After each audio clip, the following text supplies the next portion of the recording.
Hello, good evening to everyone. Thanks for joining us for another session with Geert Vanden Bossche. As usual, Geert is always ahead of the curve. Now, not everybody agrees with him, but based on what I have seen and my discussions with Geert tends to largely be on target. One of the hardest things to do is predict timelines, and Geert always sticks to his timelines. We'll discuss that. But without a shadow of a doubt, his understanding of the evolution of the pandemic is absolutely critical for us to understand. Now, before I go any further, I'd just like to highlight that we have got the presentation of a Vejon Med chatbot. And in this, if you sign up to this, you will have access to lots of videos, including Geert videos. So if you just search in here and type in Geert, all of the videos that we have done with Geert just turn up, and you can look through all of these. So just an encouragement to anyone, if you want to be able to see these videos, please, you can discuss them and reflect on them in your own time. And without further ado, let's bring Geert to the stage. How are you today, Geert? Yeah, like always, Philip, very alert and, they're always digging deeper and deeper and deeper and trying to understand better and better and better. And so, Geert, as usual, don't assume everybody knows you. Just a brief, short introduction, who you are and your background. Yeah, well, my background is veterinary medicine, and after I worked for a number of years in the veterinary field, especially in the field of equine medicine and surgery, I made a complete shift of my career and switched to the lab, let's say, to molecular biology, immunology, virology, working primarily on human infectious diseases. After my career in academia, where I stayed for about, I think, 10 or 12 years at university, I then moved on to the vaccine industry, where I worked with three different big companies, as well in late development as project manager, for example, as in the research department. And I was primarily responsible for the development of adjuvants and alternative deliveries. Alternative deliveries of alternative methods for delivery of vaccines. And then I joined after about 13, 14 years in the vaccine industry. I joined the Bill and Melinda Gates Foundation, where I was a senior program officer in vaccine discovery. After that, I set up my own company, specialized, in fact, in the research of NK cells and how we could exploit the potential of NK cells for a completely new type of vaccines. And in the meantime, I also worked with the Global Alliance for Vaccines and Immunization in Geneva, Gavi. And yeah, of course, when the pandemic broke out. This was drawing all of my interest because this was not only in the fields that I was very familiar with, virology, immunology, vaccinology, but it was also in the field of global health, which had, after my career in industry, attracted a lot of my interest, the global health section or the global health branch. So yeah, over to you, Philip, and yeah, thanks again also for having me on once again. I think the important point for listeners, if you haven't met Geert, he knows what he's talking about. And actually, one of the challenges that industry and science has had is that because he came forward and explained and stated openly that he had concerns, it's very difficult to discount him, especially when what he's been concerned about has actually been happening.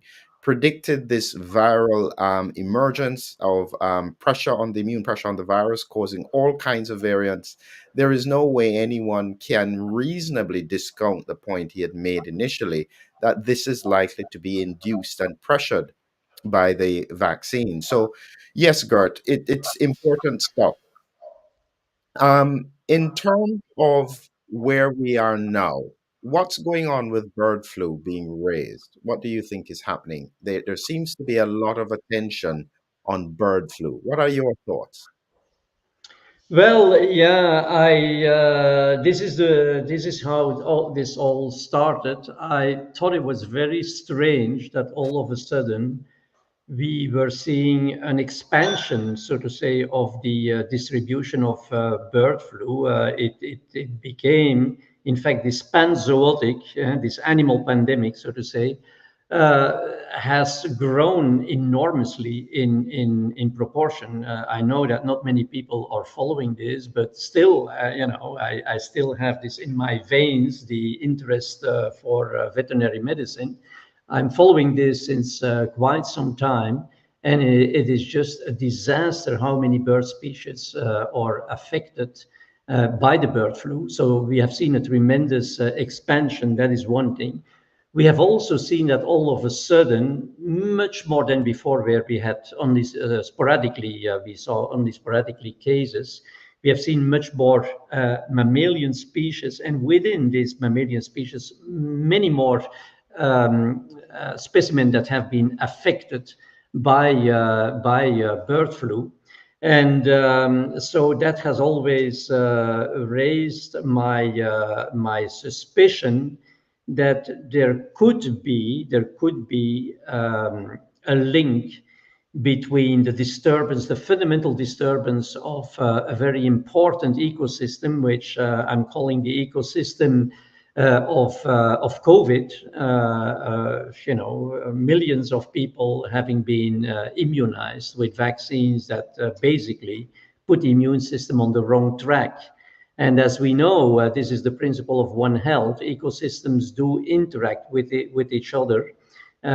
So what I've been exploring, what I've been investigating, in fact, is whether the ecosystem, the SARS-CoV-2 virus versus the human immune system, and the other, the bird flu in bird populations, being another ecosystem, and both ecosystems also having other viruses that they are to a large extent immunized against, be it by natural infection or vaccination, whether there could be an interference. And in the system, in the ecosystem, SARS-CoV-2 human population, that virus very clearly is, for example, other coronaviruses, or for flu, of course, it's other influenza viruses. So there's not just the bird flu, there's also the human flu. There is not only the human coronavirus and the SARS-CoV-2, but there's also the animal coronaviruses. And very often, large parts of bird populations, especially poultry, have high titers of antibodies against coronaviruses, bird coronaviruses, for example.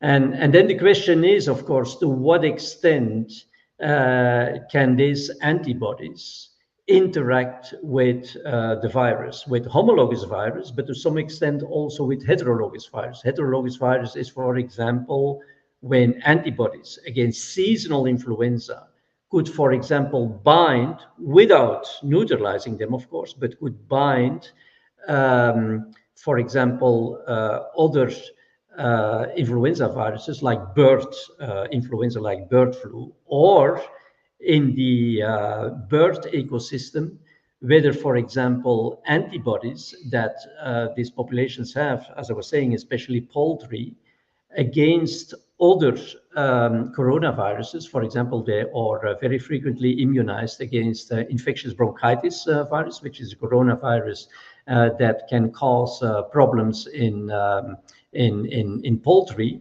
And to what extent could this, for example, these antibodies interact with coronaviruses in humans, for example? And there is indeed, and I recently wrote an article that is now being published, how there is indeed crossover activity between avian coronavirus antibodies and SARS-CoV-2. So how these antibodies can indeed recognize human coronavirus, particularly SARS-CoV-2 virus.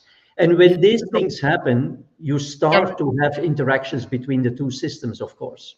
can I ask you? Somebody put this point in, and I think this is important to try and dissect out. They have here SARS-CoV-2 was crossing into animals regularly. Are they now having natural immunity to SARS-CoV-2? Because this is an important point. It can infect animals, but it doesn't tend to cause any significant disease. Are you suggesting now that in highly vaccinated regions where there is ongoing circulation of this virus, that it's infecting the animal population and predisposing them to some of their own innate viruses that they have to battle against? So to some extent this is correct. So the first part of what you were saying is, in my opinion, correct. That let's put it very bluntly, that highly vaccinated human populations, highly vaccinated against SARS-CoV-2, so with the COVID vaccines, have been and are still, since quite some time, a reservoir of coronavirus, SARS-CoV-2, for other populations, for other mammalian populations, so including, of course, bird populations. And here comes the second part. The bird populations, especially poultry, which is often in closer contact to humans, have very regularly, if it is not because of natural infection, it's because of the vaccination, antibodies against the infectious bronchitis coronavirus. But these antibodies are known and have been demonstrated, it's published in peer-reviewed journal, that they can recognize SARS-CoV-2 virus, to which these bird populations are now exposed. When this happens, the corona antibodies in the bird population, for example in poultry, will not neutralize SARS-CoV-2, but it can bind and build complexes with this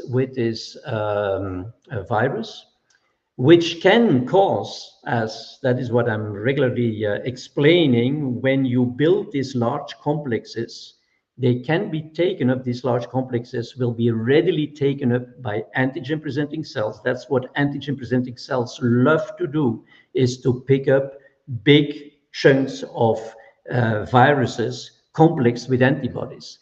And this can drive the production of cytotoxic T cells. What will the cytotoxic T cells do?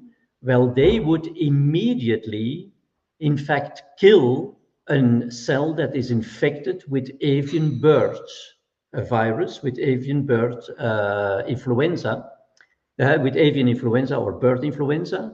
And by doing that, it is, of course, abrogating symptoms, which could explain why we have large chunks of the bird populations that are not showing overt signs of bird flu disease, but that are asymptomatically infected because of this strong CTL activity. When you have that, you will, of course, tremendously promote the spread of the virus, because you have now many animals that are asymptomatically infected. And there comes, of course, then the interaction with the other ecosystem, because when you have bird populations that are spreading the virus more than before, I would say, then of course the exposure of the human population to the avian bird becomes also more likely. And remember, the birds are flying in the air, and so is bird flu. Of course, bird flu is also in the air.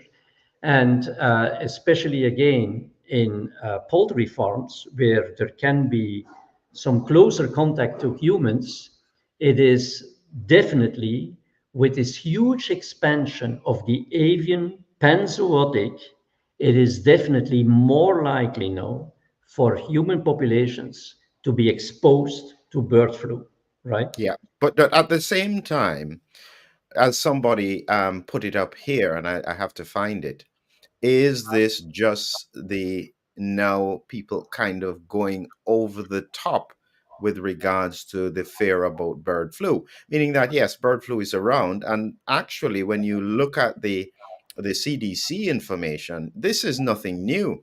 As you can see, I can go all the way back to the 60s, 90s, 2002. This happens all the time.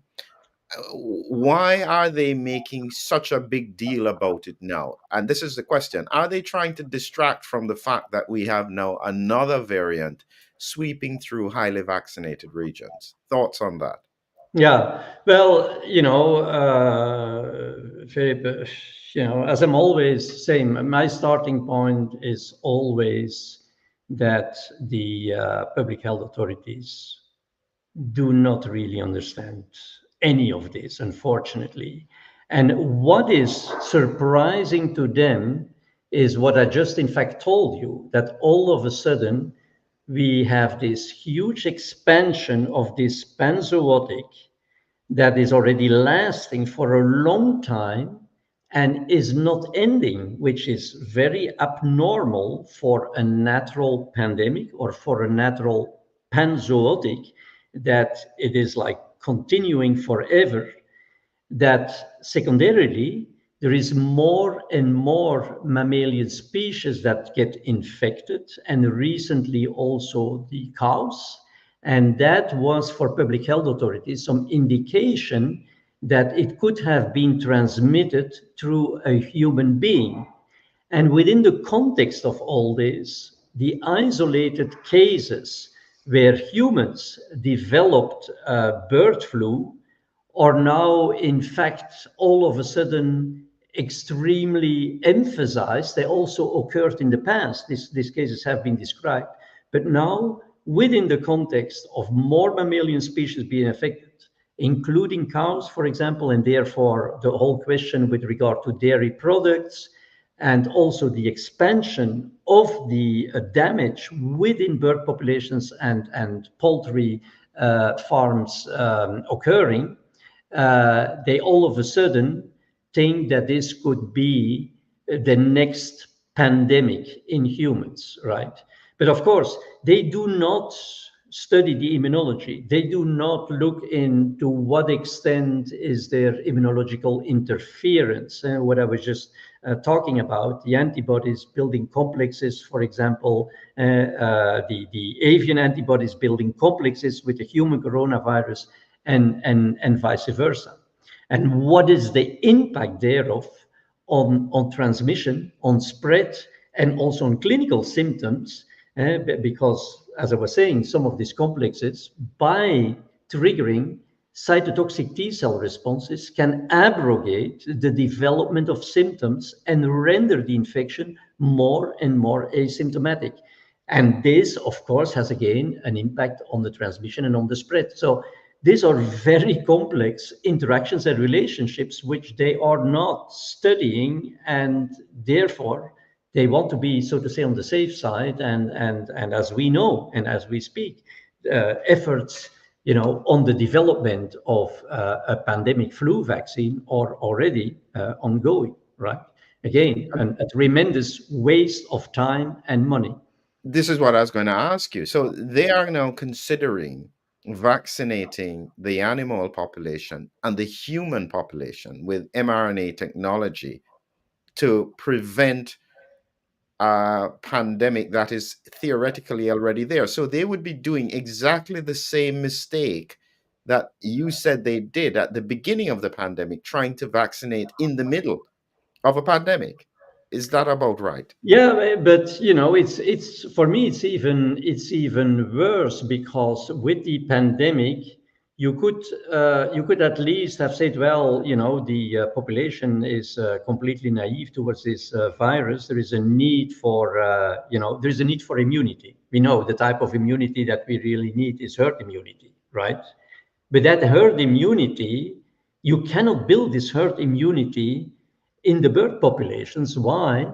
Well, first of all, we know that the impact, well, we don't know, but I think this is very likely that the fact that the human population is a reservoir of coronavirus that can be complexed by avian coronavirus antibodies and then induce CTL responses that are directed, I'm explaining this in my course, sorry, that are directed against a universal peptide that is shared, and here comes the point, by both coronavirus and influenza virus.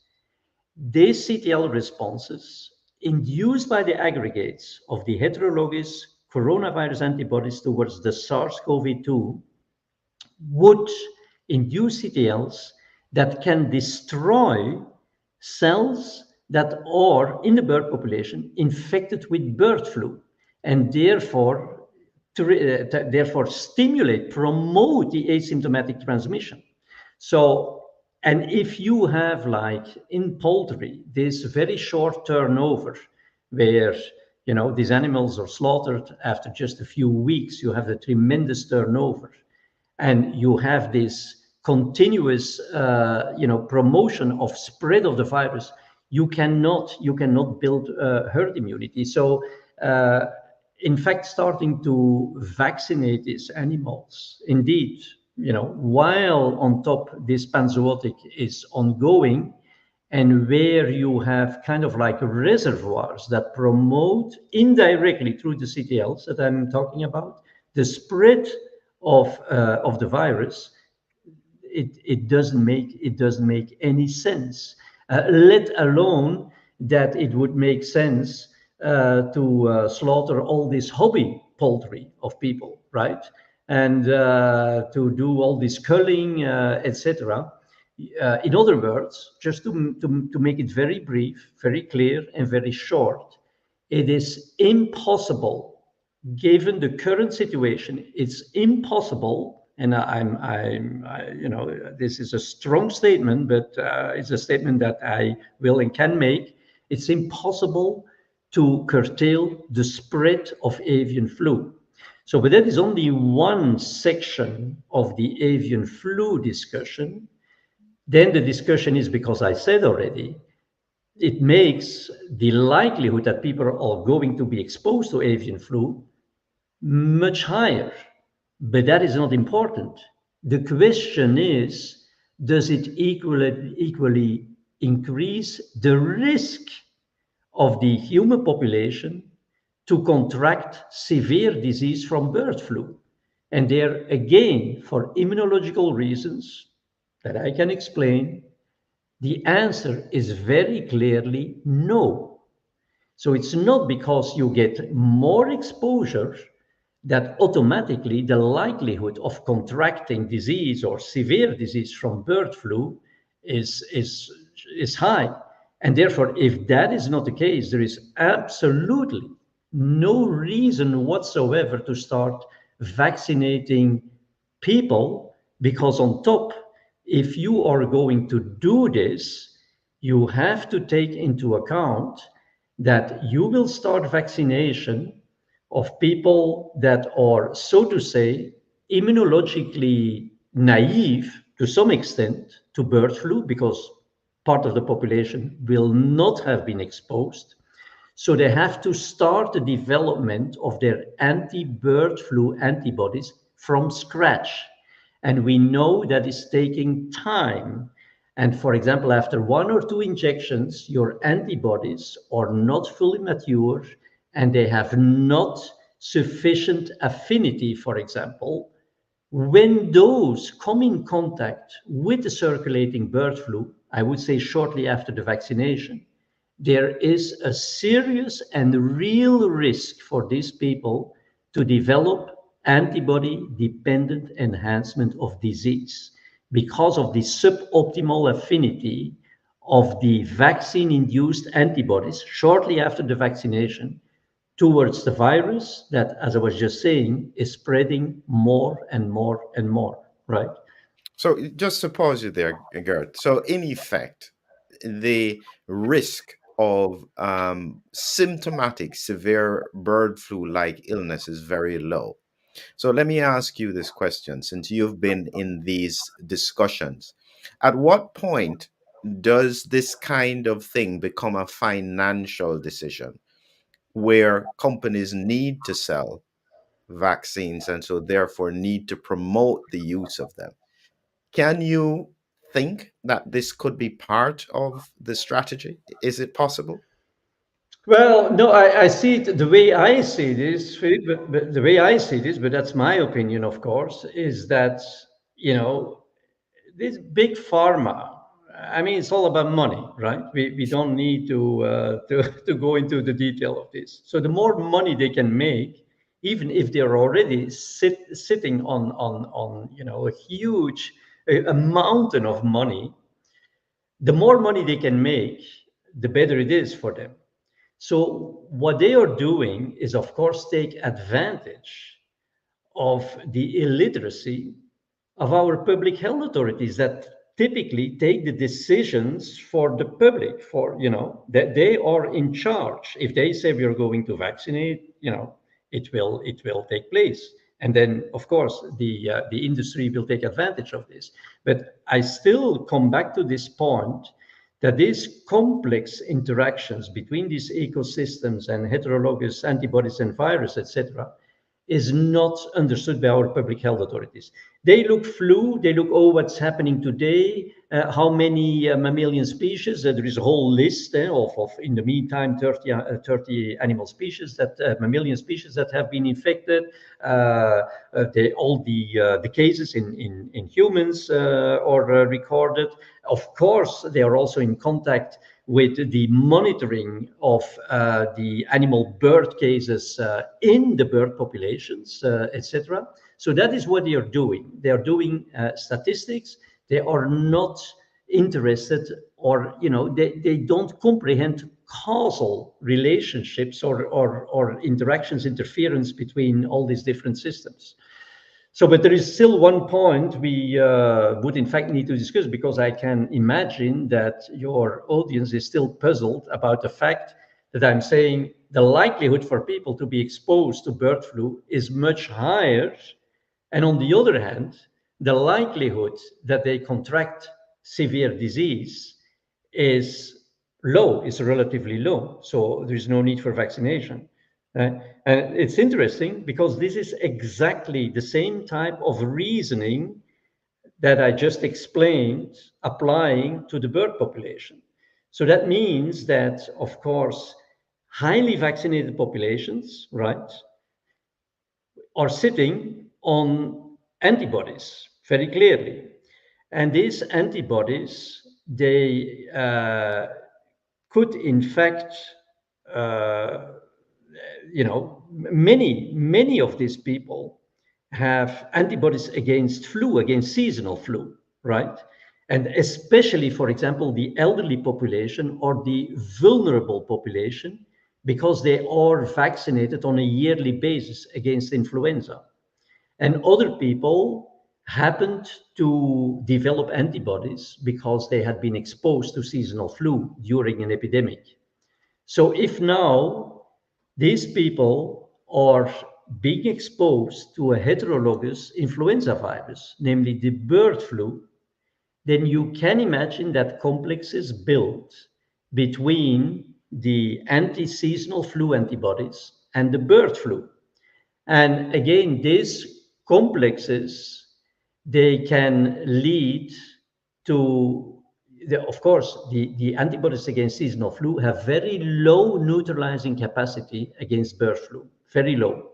We know, just like we have seen and has been documented in peer-reviewed journals with Omicron, when people were vaccinated against Wuhan, they came in contact with Omicron. The activity of the vaccinal antibodies towards Omicron was very low. That is what induced non-neutralizing antibodies that has been described.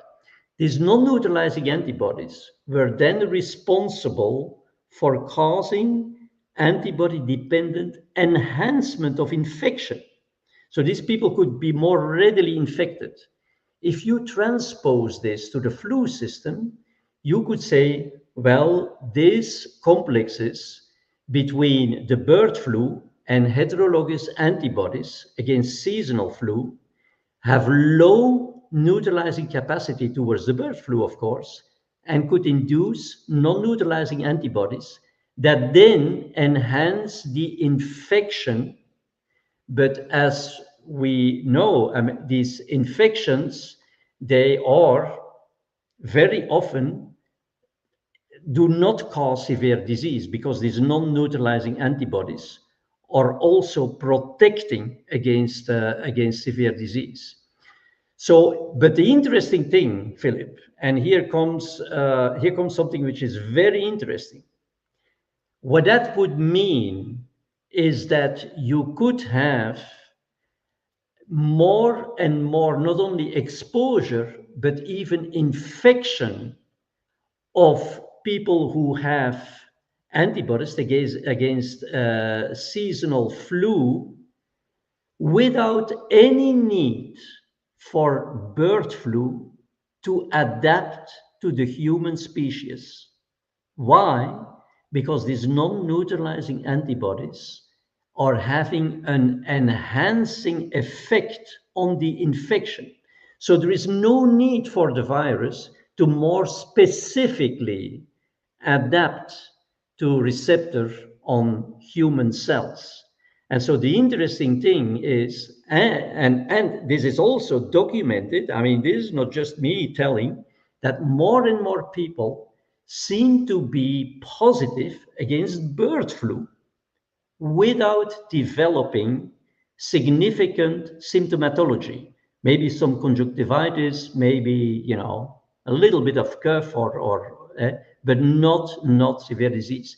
So this is interesting because now more and more people seem to be seropositive or seem to be positive in PCR, for example, without the virus having been adapted to the human species. The same system would apply to any mammalian species that has antibodies against seasonal flu or that have been vaccinated. For example, also cows, pigs, etc., get vaccinated against seasonal flu. They could also more and more not be exposed to the virus, but also be productively infected by the virus without any need for the virus to adapt to that specific species. Now, Because, just come on, pausing you here a minute, Angert, because I'm trying to understand, therefore, this statement here that you've said.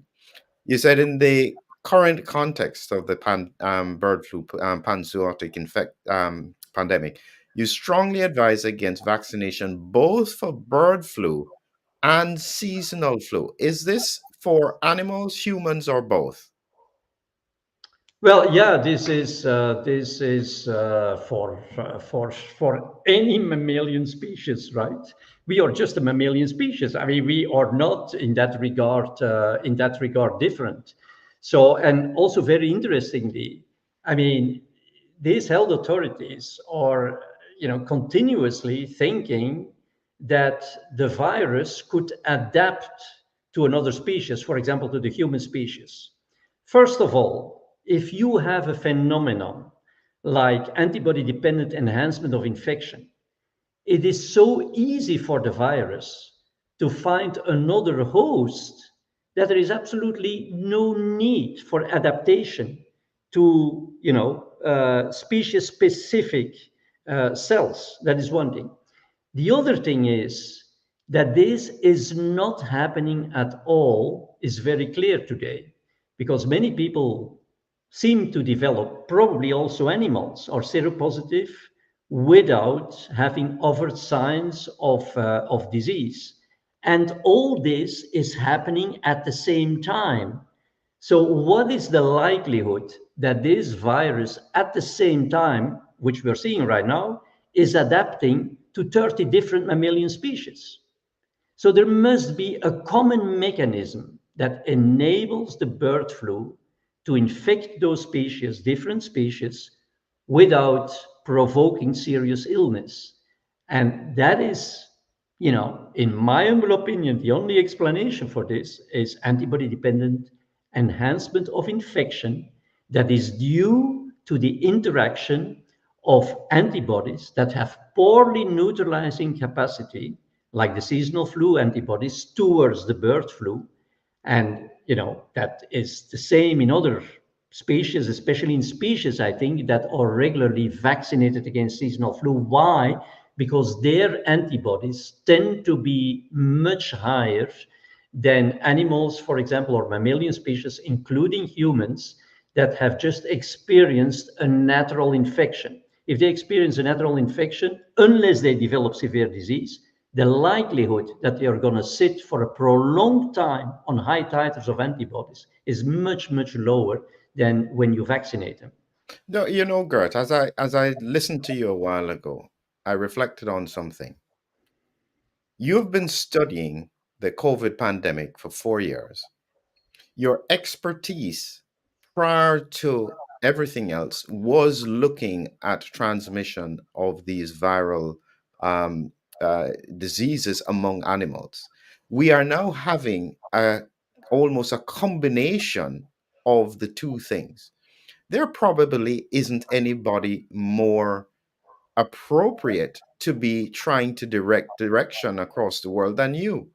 But still, nobody is coming to ask you what is going on in the minds of these leaders when they know they don't know what they're doing, but they are. Is it ego? Is it finance?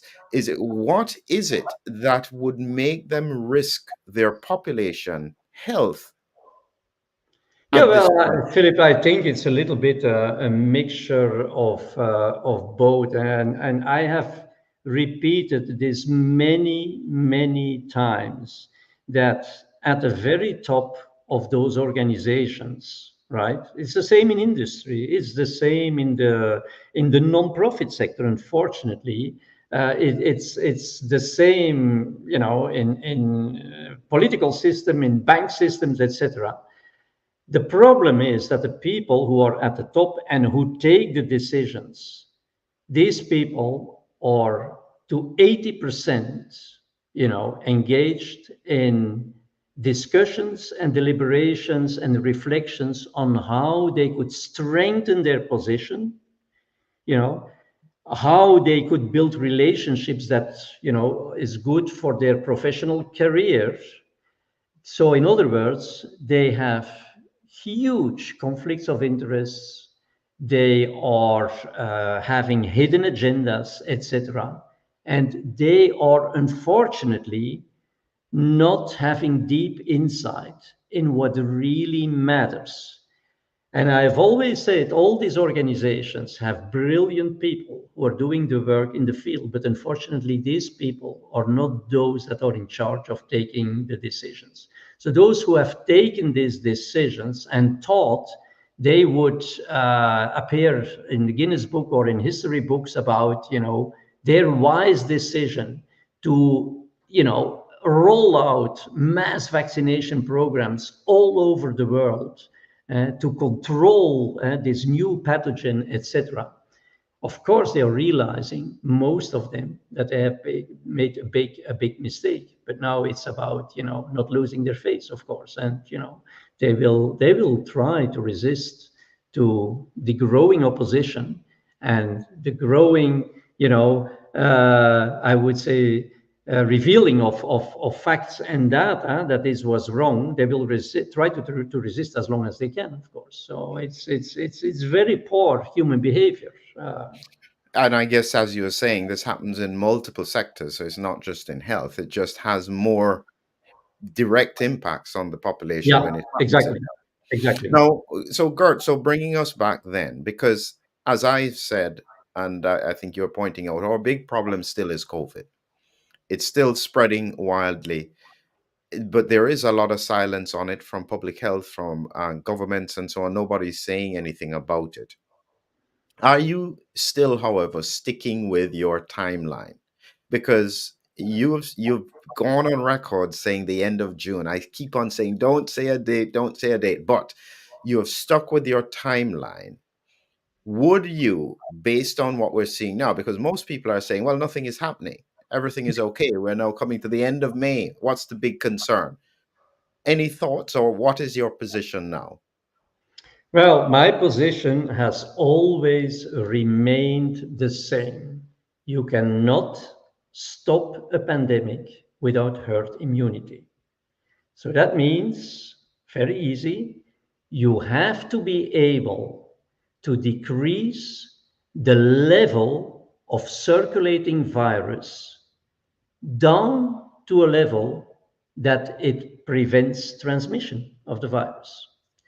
So the question then is, are we still seeing transmission? Because people tell me here, how can you know this? Because only a very limited amount of people are still tested.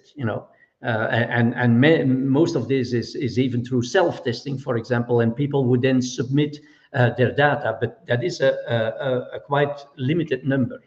So how could I then pretend that we don't have herd immunity? And remember, I mean, this is important, because if you don't have herd immunity and you cannot stop the transmission, while we all know we are putting the virus under pressure because of the immunization of the people, which is suboptimal, then of course you have immune escape, and the immune escape continues.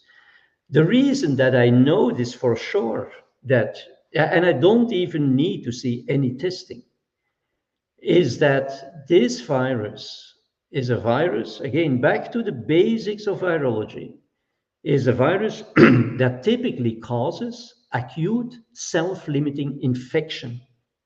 So that means you get infected, but after a while, and even today in the SARS-CoV-2 patients, of course, very often the course of the infection is prolonged, but in most of these people, the virus is still eliminated. It is a self-limiting infection. So that is one thing very important. Why is this important?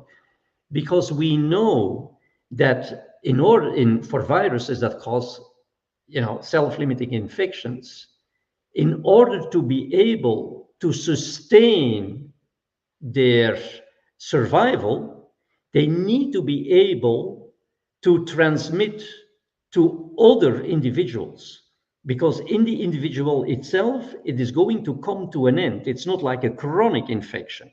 So they need to transmit, because it's only when they can transmit in time, in due time, to new individuals, that they can continue to replicate and hence continue to produce mutants. So as long as you see that mutants are changing, that variants or new variants are emerging, you must conclude that there is viral replication and therefore that there is viral transmission.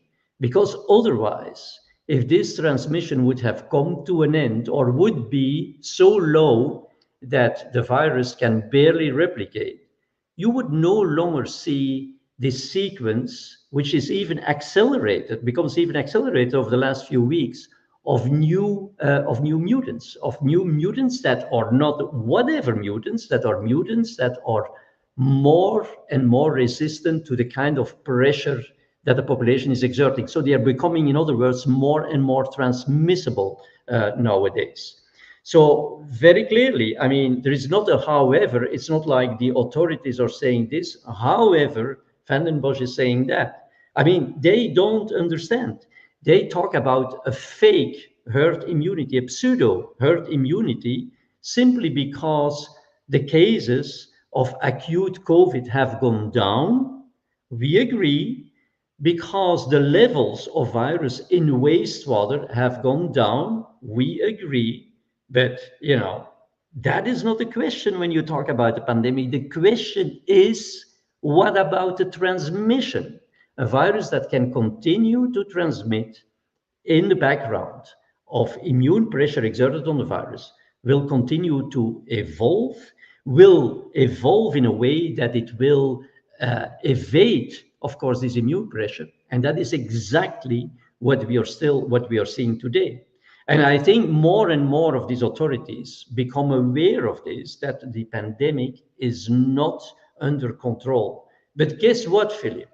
If now very soon, already in fact today, they need to tell all the vaccinees that in fact the vaccinal antibodies are no longer working whatsoever against the newest variants like the KP2 and the KP3.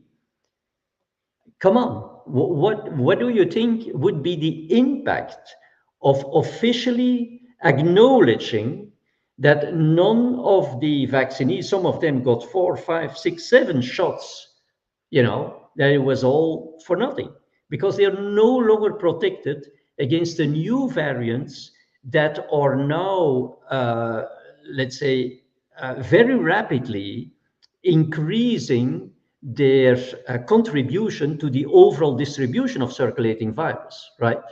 And therefore, interestingly enough, I read yesterday in an article on one of the social media, Thailand News or whatever, that and they were reporting of this and clearly saying this, that, this KP3, for example, that recently emerged, is completely resistant to the vaccinal antibodies. But they said, even if this is the case and this develops in a negative way, the unvaccinated will be susceptible as well. So that is now the next step, that they will need, the public will, of course, learn, maybe not today, maybe it will take another week, that in fact their vaccination status is just not helping them at all, in terms of immune defense against the virus. But then they will come with the argument, it's maybe a pity, that's true, but I mean, the unvaccinated are not better off. They will not be protected either, right? And completely neglecting this field, the field of the innate immune response, and the whole science over the last 20 years of epigenetics, how adaptation to the environment can lead to functional reprogramming of innate immune cells so that they could take over the task where the adaptive immunity is failing, right? So they are trying all kinds of stories, but, none of this, nature will tell the truth, right? Nature will So, tell the so truth. let's just follow that thought then. Because at the moment, a lot of people are saying, well, we're not seeing any more severe COVID-19. It's fine if it's transmitting around, but it's not causing severe disease. There's no need to concern. But you are anticipating that we're going to see a significant transition in terms of severe disease. What do you think that is going to look like from a clinical point of view? Well, what I'm first of all predicting is that we will see, first of all, in all regards, Philip, in all regard, when I'm saying in all regards, is from a virological viewpoint, from an immunological viewpoint, and of course, to your point, to a clinical viewpoint, that we will see a spectacular transformation of the landscape, right? Because all of a sudden we see already right now, if you follow the propagation and the expansion of the new variants, it's very clear that these additional mutations cannot keep up with the immune pressure on viral transmissibility. That's why you see new variants are rapidly popping up, taking over, but then, at a certain threshold, at a certain level, they level off. They cannot, you think they are going to take over. They are going to become completely dominant and wipe out all the other co-circulating strains. It's not a fact. So at some point, like was the case with Omicron, the virus needs to do something to ensure its survival. It's becoming too much under pressure, just like Omicron was under tremendous pressure of the neutralizing antibodies. And then you see this spectacular change where all of a sudden, like with Omicron, overnight, 30 mutations get selected in the spike protein and, massive vaccine breakthrough infections. So that was not a huge problem, contrary to what I thought at the beginning, because, as a matter of fact, there seems to be a mechanism, most likely, according to my analysis, the non-neutralizing antibodies that protect from severe disease. But now that will be exactly the point, that the virus this time will overcome this protection against severe disease. So what does that mean? You are dealing with a highly infectious virus. There is no immune mechanism anymore that can defend those who have been fully vaccinated, because the innate immune response has not been trained and the adaptive immunity has been derailed. So you're facing all of a sudden a highly infectious virus that can simply blow through the whole system, through the immune system that is not functional towards SARS-CoV-2. I've never said that the immune system is destroyed, not at all, but it's not functional. It has been derailed. It has been put on the wrong track with regard to defense to SARS-CoV-2. What that brings is, in my opinion, an immediate dissemination of the virus to all organs, with something like disseminated intravascular coagulation, where the organs, the cells get destroyed. This virus kills cells. This virus replicates in cells, and when the replication is done, the virus gets destroyed. That's also how the virus gets out of the cell to some extent. So that will be very, very fast. It will be a completely new virus, not even comparable to the previous variants. This is the virological change. Immunological speaking, no defense whatsoever. The last defense that was not sustainable, the non-neutralizing antibodies, this defense has been breached. And clinically speaking, I mean, that is what viruses do. Virus replicates in cells. Virus replicate very fast. Within 8 or 10 hours, there is a new cyclus of completely new virus. You can imagine if the virus spreads to one organ and then 10 hours thereafter is a new generation, okay, that organ will be much more infected. If now the virus spreads to all the organs, and the same cycle and the same timelines apply, of course, to each of these organs with regard to the reproduction cycle of the virus, you can imagine that within no time, you have more viral mass in your body than anything else, right? So tell me, Gerd, because this is, I need to think about this from a clinical point of view to try and understand how it presents, because the body is quite resilient normally. And so have you seen this before in the context of the animal population? Is there a template, and what does it look like? Yeah, well, of course, I've seen this in my previous life studying infectious diseases in animals, where, for example, animals got. I've seen this, of course, in preclinical studies conducted within the context of an experiment or within the context of scientific investigation, where either the immune system of the animal gets suppressed through medication, or you deplete the animals, for example, in B cells or in T cells or in both, for example, or you are dealing a live situation with animals that, because of a severe disease, are completely immune suppressed. When these animals get infected, let's say, for example, with a herpes virus that normally goes into latency and sometimes doesn't provoke any symptoms for the rest of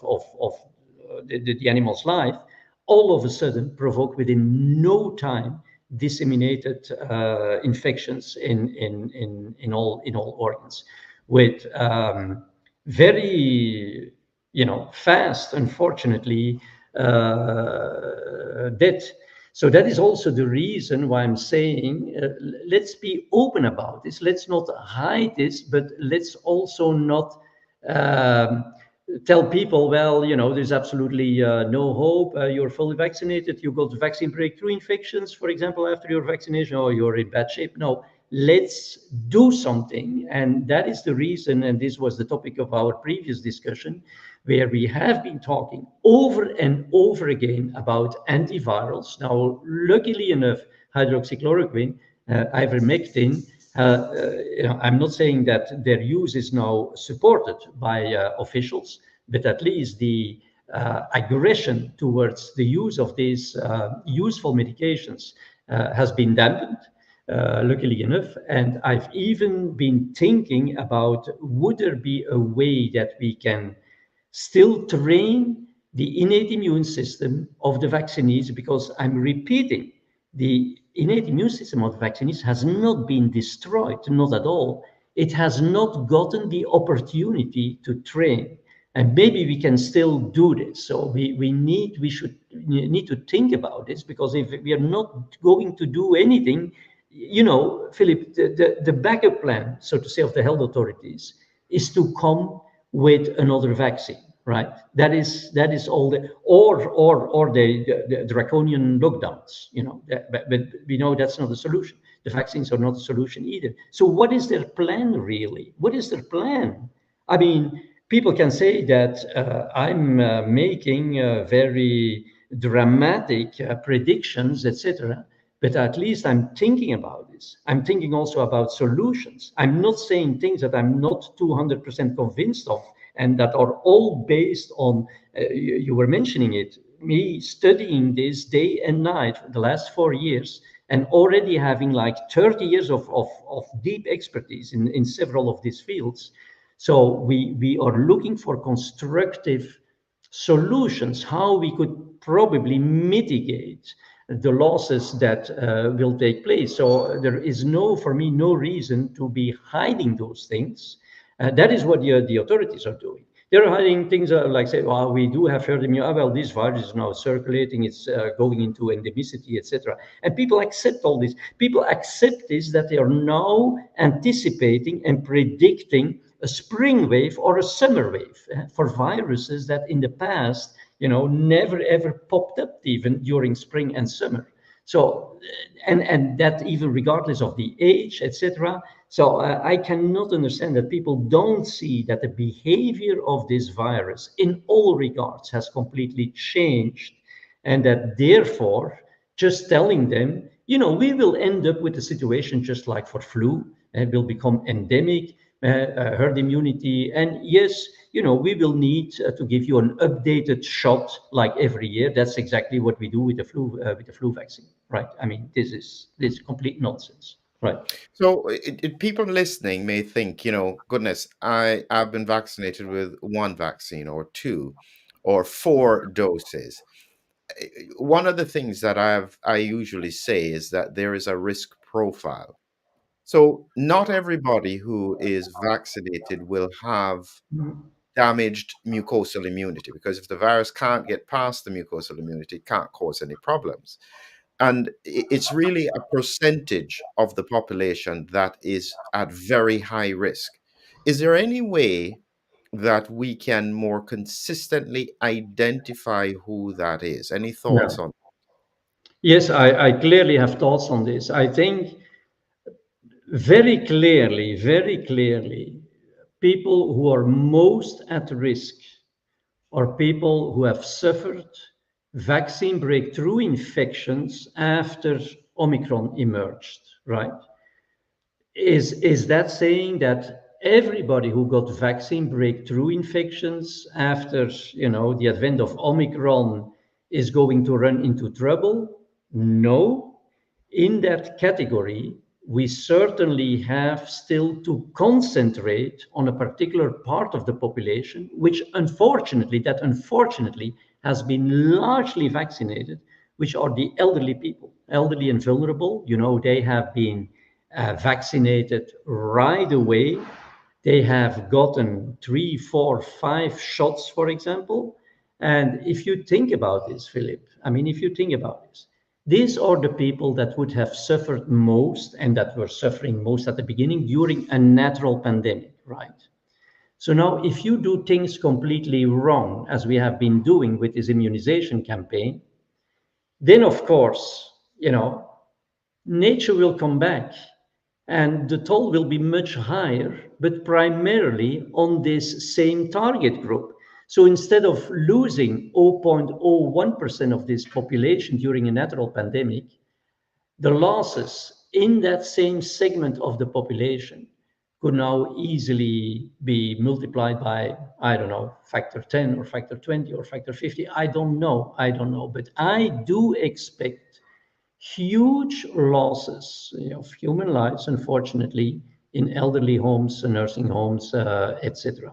And on top, as everybody realizes, this is also the places where people are vulnerable people, all vulnerable people are concentrated, so to say, in the same place.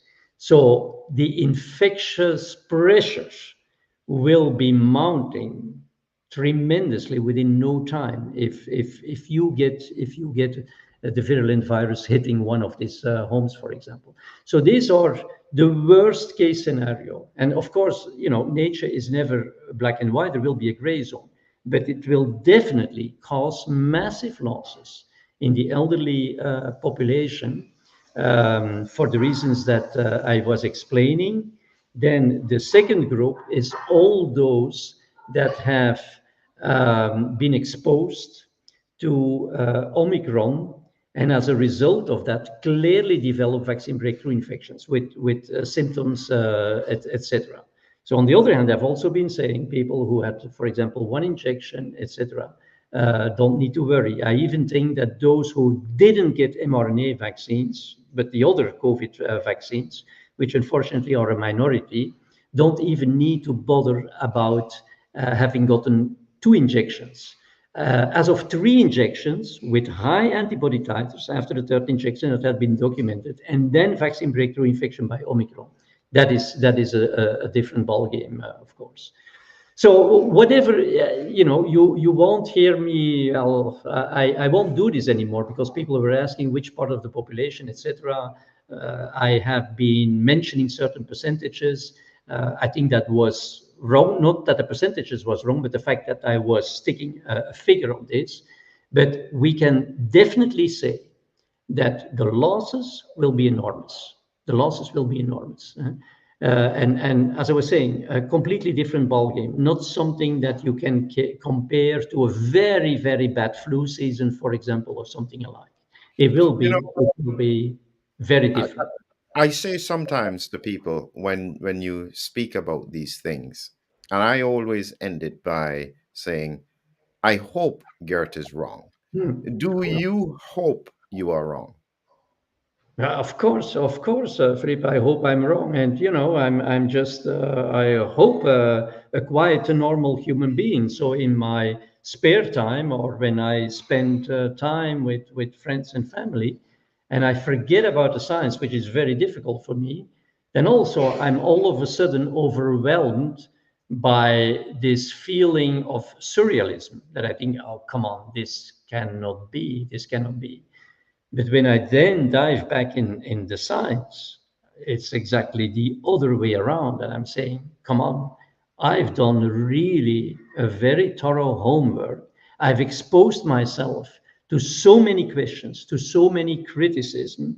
I've not left any stone unturned, very honestly. I mean, this has taken an awful amount of my time, of my energy. So the likelihood, unfortunately, the likelihood that I will be wrong is, in my opinion, very, very remote. Of course, I could be wrong with regard to the timeline, but even there, I really think we are coming very close. When you say end of June, when you say July, summer vacation, or when you say tomorrow, this is all within a very narrow time frame, right? I mean, this is all within 1, 2, 3 months, let's say. Um, but that this is just spontaneously going to go away. I mean, that would be completely against any law of evolutionary biology and against the combined laws of immunology and virology, right? And that is also what we are seeing. Come on, a coronavirus, I'm always saying, during basic course of virology at university, you spend maybe the professor spent 1 hour on coronaviruses. It is some of the most easy viral systems to study.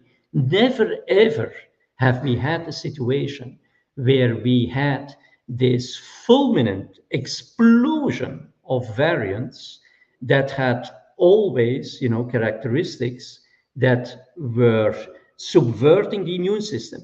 When the antibodies were attacking the effectivity of the virus became more infectious. When the antibodies were attacking the neutralizability of the virus, the virus became less neutralizable, for example. Now, the antibodies, or the immune system, I should say, is attacking the transmissibility of the virus. What we are seeing is that the virus becomes more transmissible. So it's not like stochastic, or it's not like accidental, or a coincidence, right?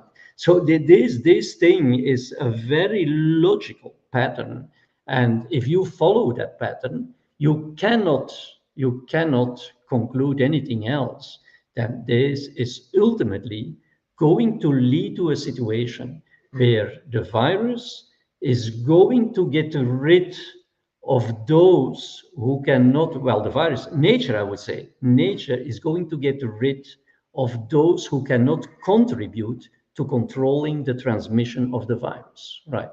And that is basically the conclusion. And that is, in my humble opinion, also the reason why this system is very sophisticated and occurs in several different stages. Because you could say, well, Geert, I mean, if the virus is going to do that, why does it take so much time? And why is there all this immune refocusing that is, in fact, delaying the whole process? Well, I think that enables the unvaccinated to train better and better their innate immune system. Remember, there are still in exceptional occasions, unvaccinated people who can contract pretty serious disease, right? Who have still not very well trained their innate immune system. There are exceptions, but I know very few. You may know very few as well. But once the virus has spread broadly enough to make sure that the unvaccinated have really strong innate immunity, that is the moment where nature can make sure that the human species will continue to exist, right? If that would happen much earlier with a highly infectious virus, with many unvaccinated around that had not the opportunity to train their innate immune system, I mean, many of them would as well, contract severe disease inevitably.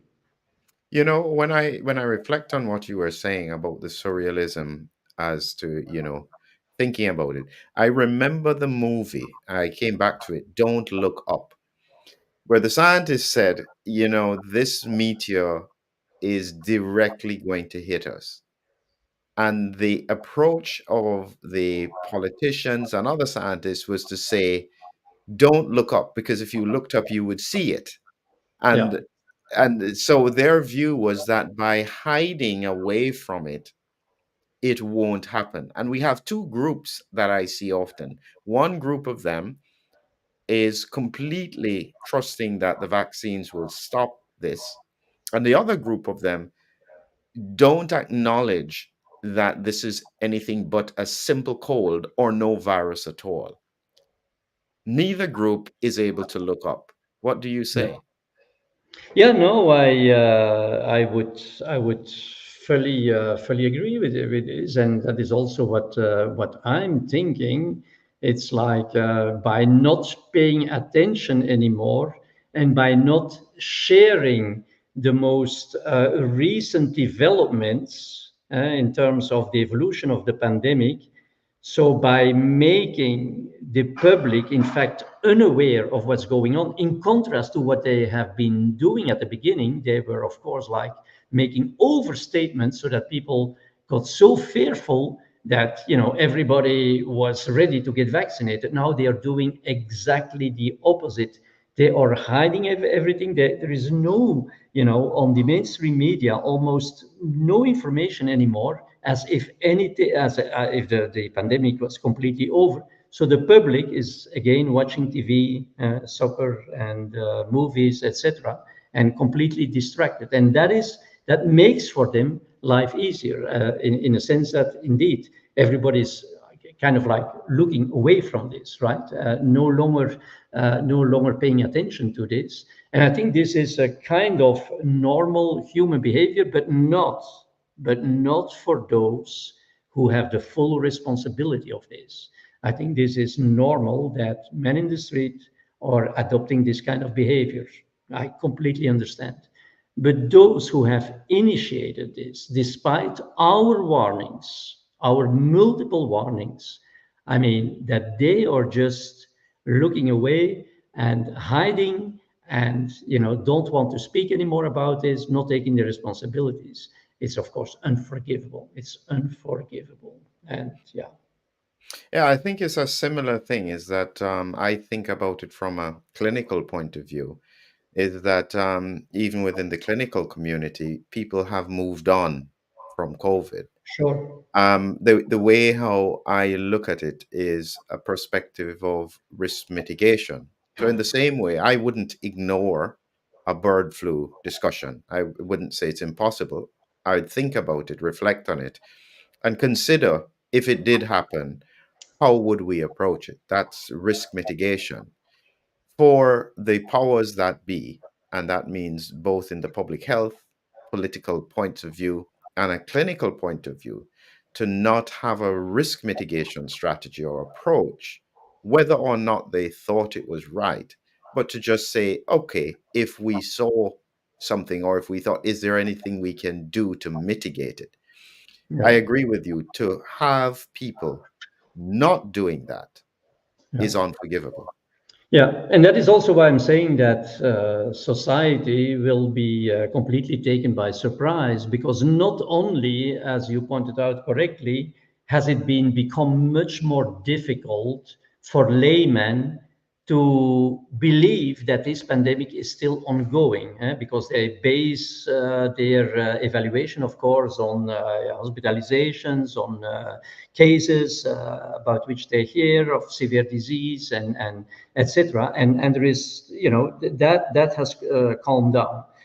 But the fact that on top the public health authorities and experts are hiding this or trying to make people believe that there is herd immunity, that the virus is transitioning to endemicity, etc., adds, of course, to this unawareness of the broader public that it is not finished.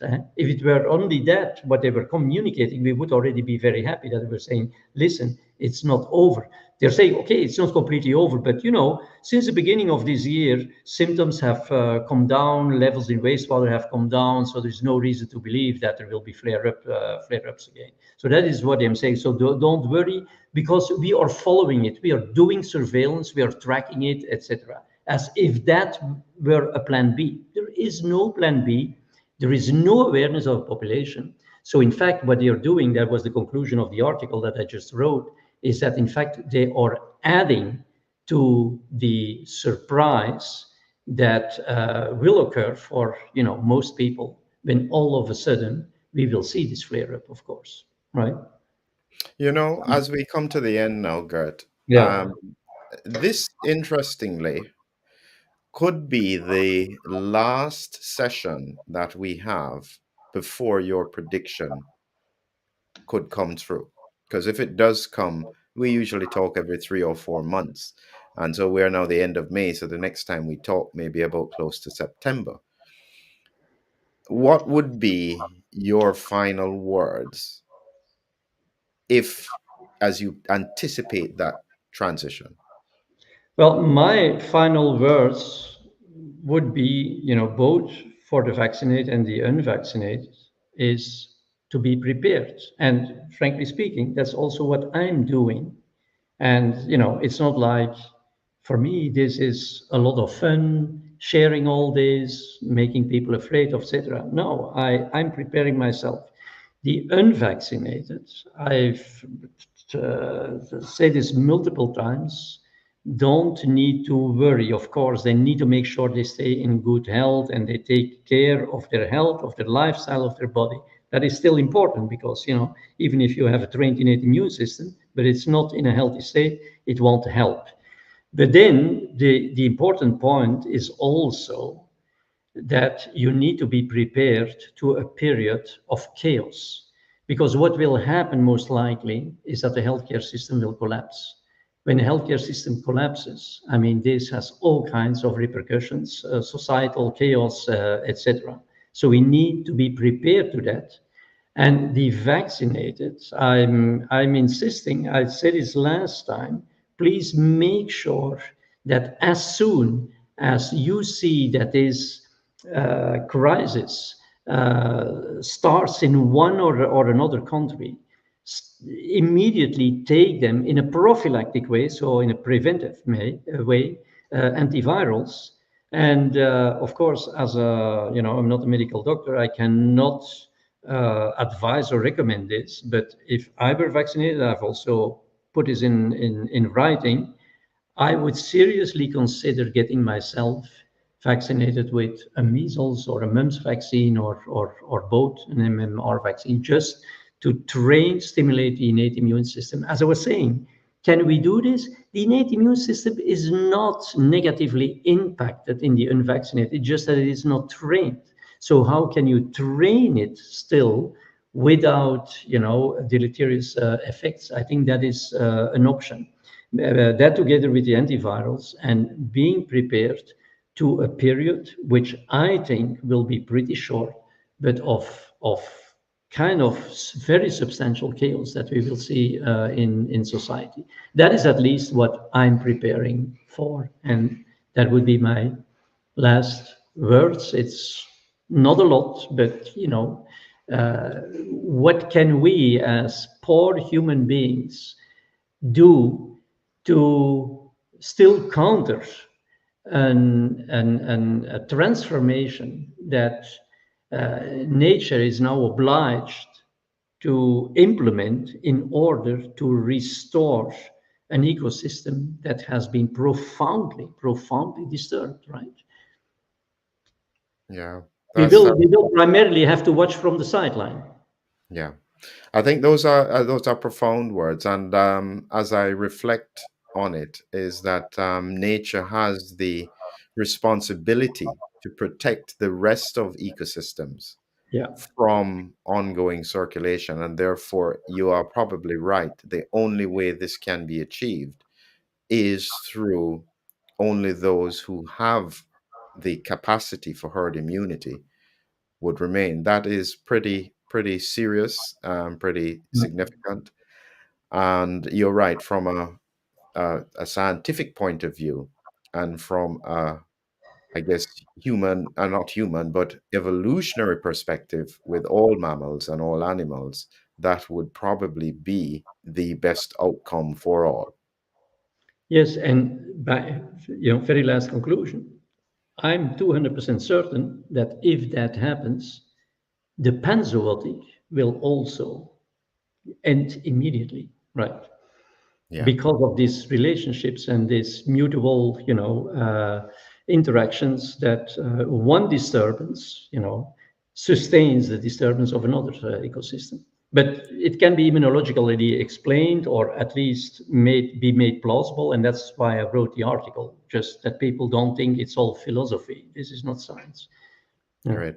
Thank you again, Gert. And we will speak again. Hopefully, the next time we speak, I can say to you, listen, Gert, don't worry, it's all done. Nothing happened. You were so wrong.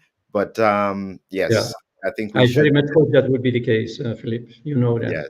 So Yeah. just wait with me, Gert, while I do the outro. Thank you, everyone, for watching. Have a great evening. Okay.